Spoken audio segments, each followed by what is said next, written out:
환자의 동선을 파악해서 코로나19의 지역사회 전파를 차단하고 역학조사를 신속히 수행할 수 있었던 바탕에는 국가의 우수한 ICT 인프라가 있었습니다.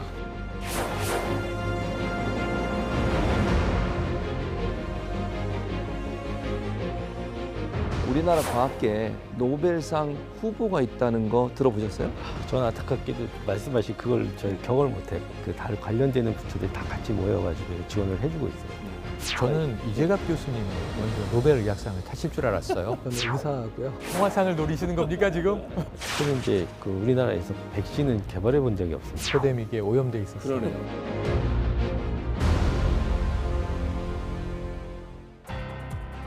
여러분 안녕하십니까? 더 이슈 진단 코로나19 최진봉입니다. 이태원발 집단 감염의 불씨가 여전히 사그라들지 않고 있지만 우리는 다시 일상을 준비하고 있습니다. 오늘은 코로나 위기를 극복함에 있어 보이지 않는 곳에서 큰 역할을 해온 숨은 공신, 바로 그 얘기를 해보려고 합니다. 오늘 함께 하실 분들 소개해드리겠습니다. 최일선에서 더 애쓰고 계신 이재갑 한림대 강남성심병원 감염내과 교수, 더 깊은 정보를 전달해주는 최영일 시사평론가, 그리고 오늘의 더 특별한 게스트 고석원 과학기술정보통신부 기초원천연구국장 나오셨습니다. 어서 오십시오. 안녕하세요. 네, 안녕하십니까. 자, 더 이슈 진단 코로나19 영상으로 시작하겠습니다.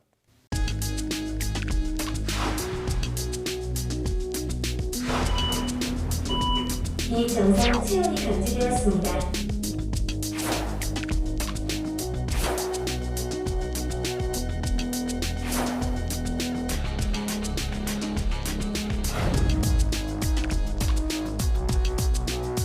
실시간 유동인구 데이터를 계속 제공을 해드리면 어디에 방역을 하거나 어디에 순찰을 하셔야 되는지를 파악할 수도 있을 거다라고 생각을 하고,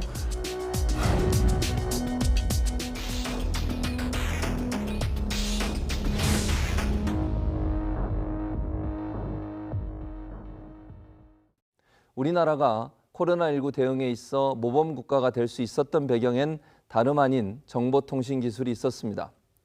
ICT와 같은 과학기술이 코로나 극복 과정에 큰 공을 끼쳤다는 데는 여기 계신 세 분 모두 이견이 없으신 거죠? 네. 첫 질문은 항상 예스와 노로 답변을 제가 요청을 드렸었는데 오늘은 좀 다르게 질문을 드려보도록 하겠습니다. 내가 생각하는 최고의 코로나 극복 과학기술은 땡땡땡이다. 이렇게 하면 질문을 드릴 텐데 세 분 다 잘 생각하시고 답변을 해주시기 바랍니다. 자, 내가 생각하는 최고의 코로나 극복 과학기술은 땡땡땡이다. 하나, 둘, 셋. IPT 키트. 자, 이재갑 교수님 뭐라고 답변하셨어요? 진단키트라고. 진단키트. 왜 그렇게 생각하세요?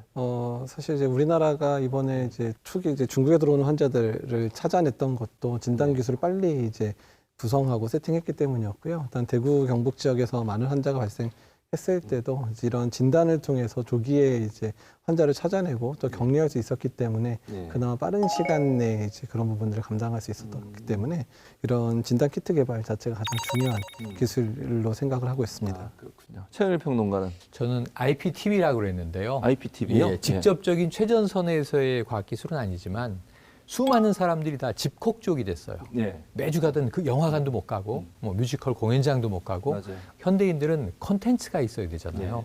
그러니까 IPTV 사실은 뭐 땡, 플릭, 땡 뭐 이런 브랜드가 있습니다. 그렇죠. 예, 네. 엄청나게 지금 시장을 확대했다고 할까요?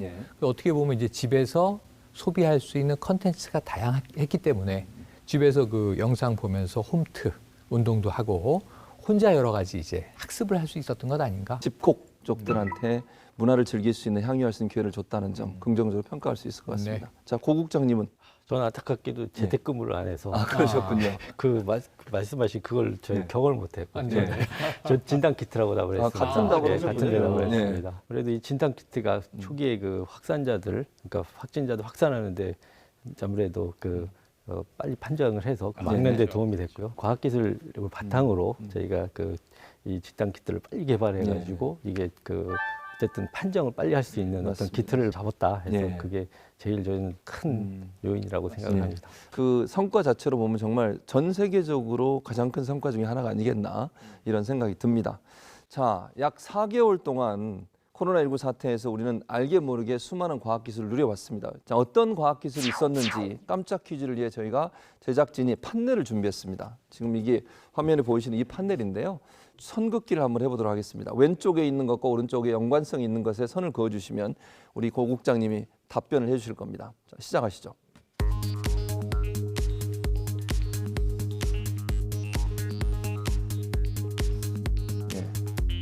다 하셨나요? 최영일 평론가는 왜 이렇게 하나를 가지고 여러 개에다 줄을 그으세요? 네네네. 요즘 복잡성 사회이기 그렇습니까? 때문에 네네. 일단 그러면 이재갑 교수님부터 소개를 해주시죠. AI 알고리즘 구성능 컴퓨터는 이제 진단 키트의 설계 작업에서 예. 사용이 됐다고 돼 있어서 가장 예. 적합한 그 이제 유전자 구조를 맞추는 데 썼다고 얘기를 들었고요. 예. 도시 데이터 허브는 이제 스마트 시티라고 해서 우리나라 이제 국토부에서 주로 이제 주관했었던 그런 스마트 시티 사업의 내용 중에서 이제 GPS, 모바일 정보 신용카드를 통해서 코로나 확진자의 동선 파악하는데 예. 이제 이런 부분들이 이제 사용이 됐었고요. 그다음에 이제 공공 마스크 앱은 빅데이터인데 이게 이제 심평원의 DUR이라는 개념들을 이용해서 공공 마스크 나눌 때 사용했었던 거로 얘기 들었고 예. 특별 사이버 보안관지는 뭔지는 모르겠지만 예. 뭐 원격 수업에서 아마 줌이나 이런 데서 요새 예. 화상회의 때 자꾸 이제 불법으로 들어와서 뭐 하는 예. 그런 것들을 예. 그런 것들을 막는데 아마 이게 이용되지 않았을까 생각해서 예. 이렇게 표시를 했습니다. 상당히 합리적인 추론입니다. 네네. 최영일 평론가 여러 군데 선을 자, 그으셨는데 저는 거의 이재갑 교수님하고 일단 원천은 같아요. 아, 그렇습니까? 그런데 제가 좀 생각이 복잡한지는 모르겠지만 예. 도시 데이터 허브를 통해서 코로나19 확진자의 동선 파악도 하지만 제가 이제 기사에서 본 것은 아웃브레이크 모니터링 시스템이라는 게 있습니다. 그러니까 이제 지금 이런 바이러스가 앞으로도 코로나19 이후에도 막 갑자기 확진이 될 때 이걸 추적해서 패턴을 예측하는 모델이에요. 예. 그래서 모니터링을 해서 어떻게 예방할 것인가, 어디를 막아야 할 것인가, 거기에 이제 AI가 기본적으로 쓰인다고 하더라고요. 그래서 다 연결될 것이다, 사실은. 일단은 그러면은 이제 만인을 위한 투쟁이 돼버리기 때문에 이 정도로 정리했습니다. 네. 답을 좀 알려주시죠. 네. 예. 이게 답이라고 이제 제가 갖고 간단하네요. 있는 네. 겁니다. 예. 근데 뭐 말씀하신 것처럼 사실 이제 많은 부분이 사실 다 연관이 돼 있습니다. 근데 많은 말씀 중에 특히 이제 요 특별 사이버 보안관 이제 이 부분이 좀 설명을 더 드려야 될 것 같아요. 사실은 이건 이제 그 24시간 아까 그 말씀하신 해킹이라든가 뭐 이런 걸 방지하기 위해서 24시간 지금 저희가 이걸 통해 가지고 내부로부터 침입을 막고 있습니다. 물론 이게 이제 그 온라인 수업뿐만이 아니라 아까 하는 뭐 준비라든가 이런 온라인 동영상 뭐 시청하는 이런 데도 다 관련되고 어쨌든 이제 최영일 평론가 여러 가지로 아까 많이 그어줬는데 네. 그 문제를 이렇게 낸 사람의 그 출제 뭐랄까, 의도. 출제 의도를 전혀 파악을 못해서 네네. 답변을 우리 이재갑 교수님이 더 정답을 맞춘 걸로 그렇게 박수를 쳐드리도록 하겠습니다. 축하드립니다. 자, 그러면 기저질환을 가진 확진자들 같은 경우에 이제 가장 문제가 되는 게 폐질환자 아니겠습니까? 폐질환증이 가장 이제 위험한 그런 상황이라고 볼 수 있을 것 같은데 이재갑 교수님 혹시 병원에 치료하시면서 혹시나 환자들 이런 기술을 적용하거나 활용한 적이 있으신가요? 사실 저도 이제 깜짝 놀랐었는데 네. 어느 날인가부터 그 저희 흉부 엑스레이를 보게 되면 그 엑스레이를 한 번 더 클릭하면 갑자기 이제 그 엑스레이 병변에 갑자기 동그라미가 이렇게 막 그려지더라고요. 그래서 이게 뭐지? 왜 이런 걸 왜 하지? 그랬더니 그 이후에 제가 이제 설명을 들었더니 이미 AI 기술이 적용이 돼서 AI가 엑스레이 한번 판독을 해서 이상이 있으면 이렇게 한 번씩 표시를 해주는 그런 시스템이 병원에 언젠가 깔려 있더라고요. 모르고 있다가 저도 깜짝 놀랐는데 벌써 이미 그렇게 되고 있고. AI가 찾아낸 그렇게 동그랗게 오늘 그려준 정확도는 어느 정도 된다고 보세요? 그러니까 이제 지금까지 저희가 쓰는 거는 아주 고난이도는 아니었고 해서 이상이 있는 부분만 이제 체크가 되면 이제 의사가 이제 판독을 했을 경우 이게 이상이 있구나 없구나 이제 이 정도로 판독해서 이제 놓치지 않게 하는 목적의 간단한 부분이었고요. 판독까지 되는 이제 그런 부분들 같은 경우는 특히 영상의학과 같은 경우는 이미 그 엑스레이라는 CT 같은 거를 뭐 몇백만 명 거를 이미 AI가 습득을 해서 거의 영상의학과 전문의 수준 정도까지 판독은 가능하다는 얘기들이 많이 나옵니다. 정확도가 높다 이렇게 네, 봐도 되는군요. 네. 지난번에 이태원발 집단 감염 그 사태가 일어났을 때 네. 이태원 클럽 인근에 다녀간 사람들을 다 찾아냈잖아요. 네. 서울시도 그렇고 경기도도 그렇고 맞습니다. 찾아내서 이분들의 연락처도 다 찾아냈는데 네. 기지국은 우리가 어디 간 줄을 알고 있다 이렇게 볼 수 있는 알고 있다. 거잖아요. 우리는 모르지만 우리가 그곳에 있었다는 것을 기지국은 알고 있다. 이통 3사에 예. 그러니까 이제 이 킹클럽이라는 한 군데만 옆 건물에 17개의 이통 3사 기지국이 있었고 그렇군요. 네. 5개 클럽을 둘러싸고 있는 이태원 일대를 보니까 수십 개의 기지국이 있는 거예요. 이 기지국에서 통신이 오간 예. 이 근처에서 포착된 스마트폰의 예. 번호들 이거를 다 추려가지고 제출했는데 무려 10,000명이 넘었습니다. 1,905명. 그래서 이들은 적어도 여기 있었을 것이다. 예. 근데 원래는 더 있었다고 해요. 왜냐하면 자동차를 타고 지나가는 것도 포착이 되는데 그렇죠. 이건 휙 지나가는 건데 이 번호들은 제외하고 그러니까 굉장히 정확도가 높은 거죠. 적어도 도보로 이 근처를 다녀간 사람들은 다 확보가 됐고 자 이분들은 4월 26일부터 5월 6일 사이에 이태원을 다녀간 분들이니까 반드시 지금 이태원에서 확진자가 나왔으니 코로나19 검사를 받으세요라는 안내 문자를 전송한 겁니다. 그러니까 이 중에 인지한 사람들은 검사를 다 받았으리라고 생각이 되고요. 그 외에는 이제 은폐의 목적이 있는 분들은 아직 안 갔을 수가 있겠죠. 이 부분을 이제 추적하고 있는 상황입니다. 결국 이제 과학기술의 발전이 우리가 빨리 방역을 하는 데 도움을 줬다 이렇게 볼 수 있는 거네요. 맞습니다. 결국은. 또 하나 이제 코로나19 바이러스가 전염되는 것만큼이나 우리 사회에 좀 문제가 됐던 것 중에 하나가 뭐냐면 인포데믹입니다. 한 예로 인포데믹 탓에 백신을 거부하는 운동도 등장했다는 얘기가 있던데 어떤 얘기입니까? 미국의 얘기입니다. 미국의 얘기인데 이제 미국 이 시민 중에 5명 중에 1명은 백신이 개발되면 안 맞을 거다. 백신에 부작용이 있다고 한다. 백신이 안전하지 않다고 한다. 이런 잘못된 정보를 주입받은 거예요. 말씀하신 대로 인포데믹이라는 건 사실은 바이러스가 아니고 사람들 사이의 커뮤니케이션과 관련된 문제잖아요. 그럼 이제 정보가 범람하는 상황인데 이 안에는 대부분 가짜 뉴스와 상당히 위험한 뉴스, 음모론 이런 게 뒤범벅이 돼 있는 거예요. 그래서 이것을 걸러내지 않으면 전문가들이 이야기는 잘못된 정보를 한 번 잘못 주입받았을 때 정말 생사가 오가는 상황에서 왜곡된 선택을 할 수 있다는 거예요. 대표적으로 메탄올을 먹으면 바이러스가 소독된다더라. 중동 지역도 그렇고요. 유럽에서도 그렇고 이게 절대로 흡입하면 안 되는 이 공업용 알코올인 메탄올을 마시거나 흡입하고 사망한 사람이 너무 많이 나왔습니다. 그런 문제점이 발생하고 있는데 이 대목에서 이제 우리 전문가한테 여쭤봐야 되겠어요. 이런 인포데믹의 문제점을 지금 최현일 평론가 설명을 해주셨는데 그 인포데믹의 확산 문제를 막기 위해서 우리 과학기술계가 어떤 역할을 좀 할 수 있을까요? 판단에 이제 정확한 근거를 이제 제공해 드리는 건데 이제 저희 그 과학기술 단체들이 모여서 하는 과학기술 단체 총연합회라는 데가 있습니다. 그래서 여기서 이제 그 전문가들 모여서 이거 관련된 그 포럼을 열었습니다. 몇 차례 열면서 이 그 온라인으로도 그 같이 이제 그 안내를 해드리면서 뭐 정확한 정보를 알려드리기 위해서 계속 그 포럼을 계속 개최했고요. 또 한국 그 기초과학연구원인데 이 코로나19 시리즈 뭐 이런 식으로 해갖고 이 관련된 좀 이 정보들을 거기다 좀 올려놓고 SNS를 통해서도 홍보를 했습니다. 그렇다면 여기서 코로나19 인포데믹, 요즘 말로 찐을 가려내는 육문육답을 시작해 보도록 하겠습니다. 첫 번째 질문 세 분께 드립니다.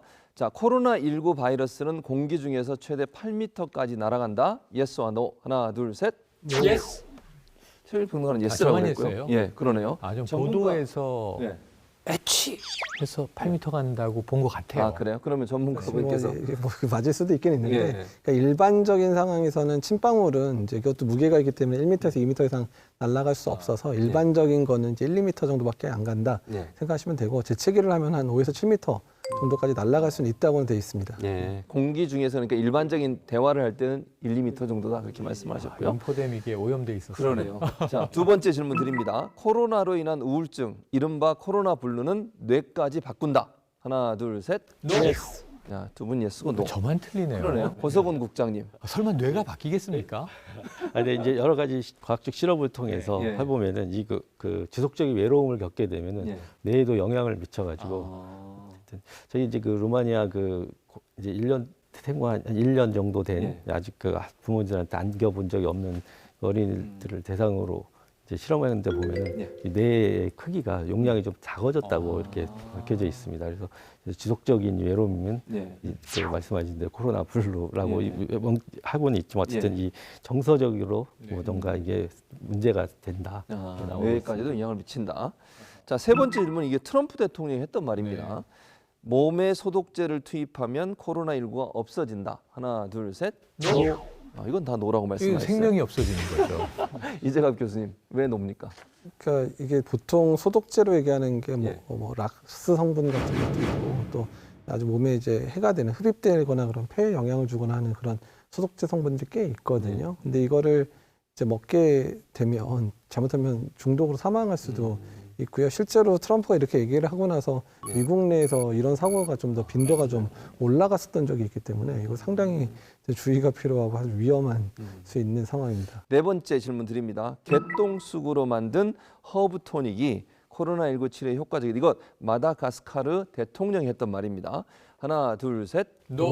다 노라고 대답해 주셨는데 우리 고성훈 국장님 왜 그렇습니까? 시기적 과학적으로 증명된 바가 없고요. 예. 제가 기억하는 건 이게 아마 말라리아에 좀 효과가 있다 이렇게 제가 알고 있습니다. 예, 말라리아는 효과가 있는데 아직까지 말라리아 약의 성분이 여기서 이제 추출이 된 게 있는데요.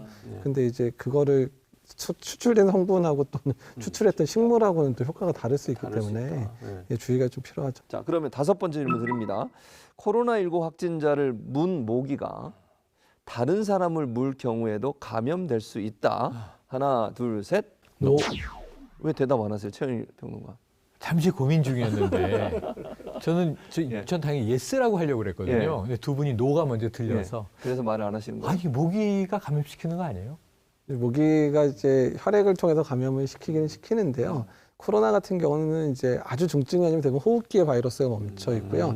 혈액까지 가는 경우는 정말 중증인 경우만 가고요. 근데 사실 혈액에서 이제 바이러스가 있다고 해서 모기가 이렇게 전파시키는 건 아니고요. 모기가 전파시킬 수 있는 특정 질환들 있죠. 뭐 말라리아라든지 뭐 댕기열 이런 바이러스들은 혈액에 있을 때 모기가 흡혈을 하면 옮길 수 있지만 다른 바이러스들을 옮긴다는 보고들은 아직까지 없습니다. 그러면은 만약에 꿀벌이 네. 비말을 옮기면 감염될 수 있는 거죠. 이제 그 비말의 양이 꿀벌이 옮길 수 있는 비말의 양이 상당히 적기 때문에 양이 감염을 일으키는 수준 정도까지 되게 어렵죠. 곤충은 코로나19에서는 크게 걱정 안 해도 되겠군요. 인포데믹의 부작용은 아닌 거죠? 네. 아니 요즘에 평론가? 더워지면서 네. 파리가 자꾸 꼬여서 요즘 좀 불안하더라고요. 알겠습니다. 자, 여섯 번째 질문입니다. 코로나19 유전자 지도를 세계 최초로 한국의 과학 연구진이 완성했다. 하나, 둘, 셋. 예스. 다들 예스로 답변하셨습니다. 이거는 고성 저기 국장님. 얼마 전에 이제 예. 그 한번 보도가 됐죠. 예. 저희 그 IBS 연구단이라고 예. 거기 그 김빈내리 교수 연구팀이 이제 이걸 증명을 좀 했습니다. 아, 그렇군요. 코로나19 유전자 지도를 세계 최초로 완성시킨 주역이 바로 자랑스러운 한국의 과학 연구진입니다. 이건 가짜 정보가 아니라 자랑스러운 팩트입니다. 화면으로 만나보시죠. 국내 연구진이 코로나19 바이러스의 정밀 유전자 지도를 처음으로 완성했습니다.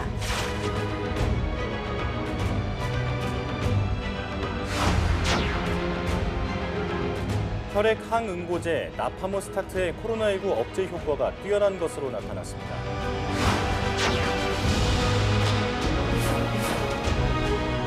안정성과 유효성이 확보된 치료제와 백신을 국내 자체적으로 신속하게 개발하는데 산학 연병의 역량을 대집해 나가야 할 것입니다.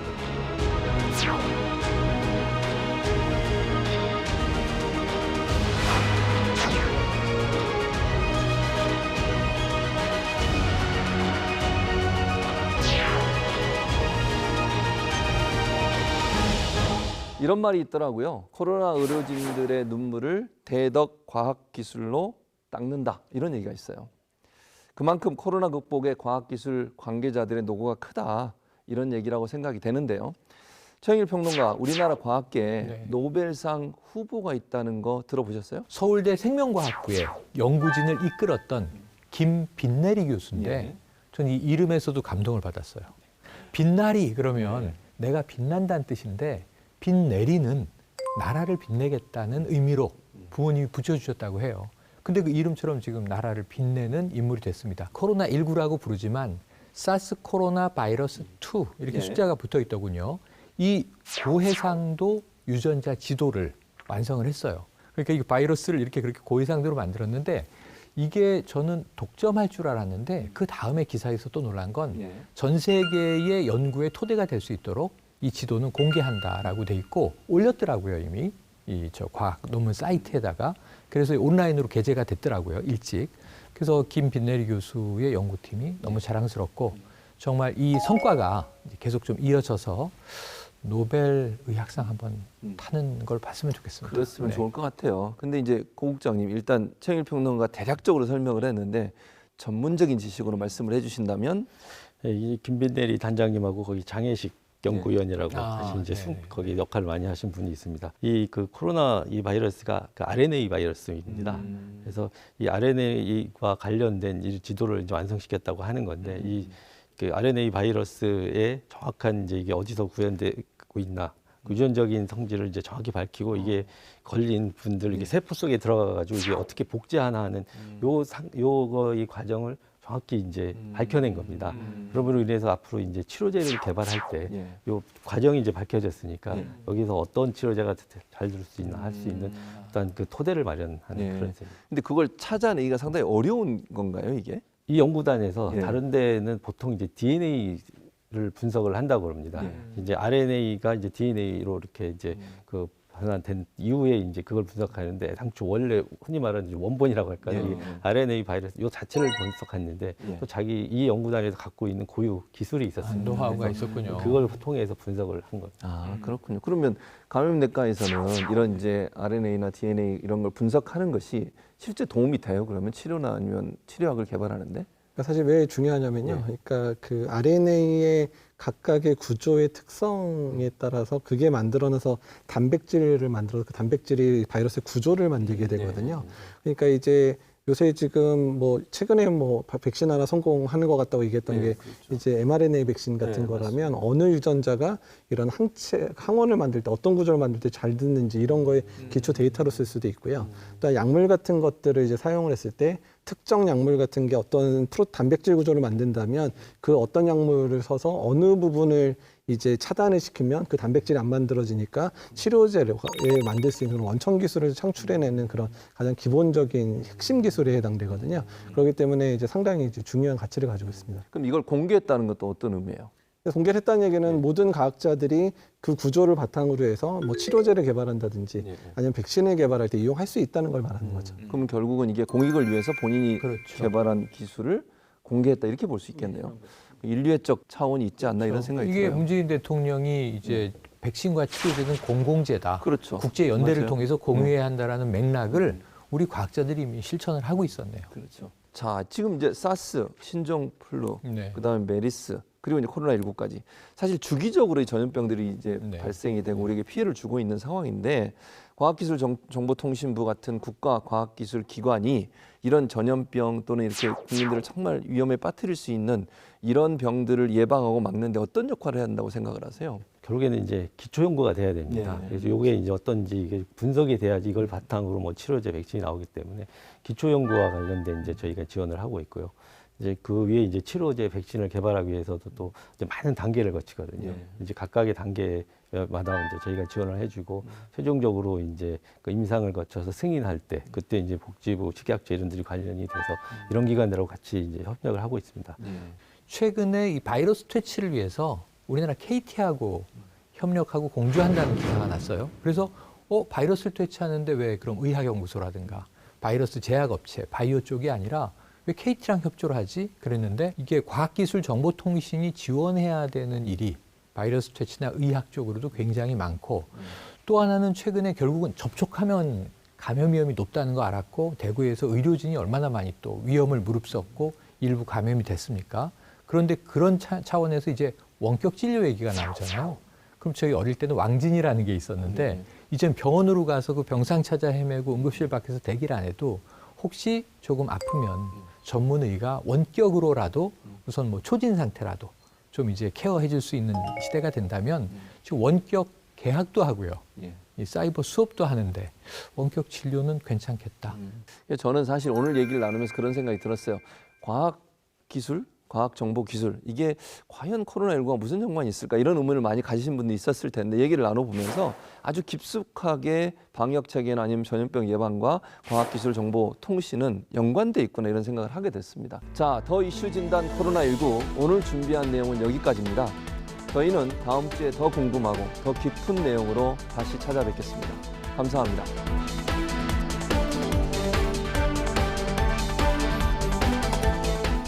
연구 현장에서 많은 그 과학기술자들과 또 그 병원에서 많은 의료계 그 종사자들이 노력을 하고 있습니다. 이분들의 그 노력을 바탕으로 이 코로나19가 조속히 극복될 수 있도록 최선을 다하도록 하겠습니다. 코로나19라는 신종 바이러스를 퇴치하는데 과학기술과 정보통신과 의학, 의료 전문가들이 함께 커넥티드 돼 있어야 되겠죠. 연결의 힘으로 우리가 바이러스를 극복할 수 있다고 믿습니다. 여러분 힘내세요. 파이팅!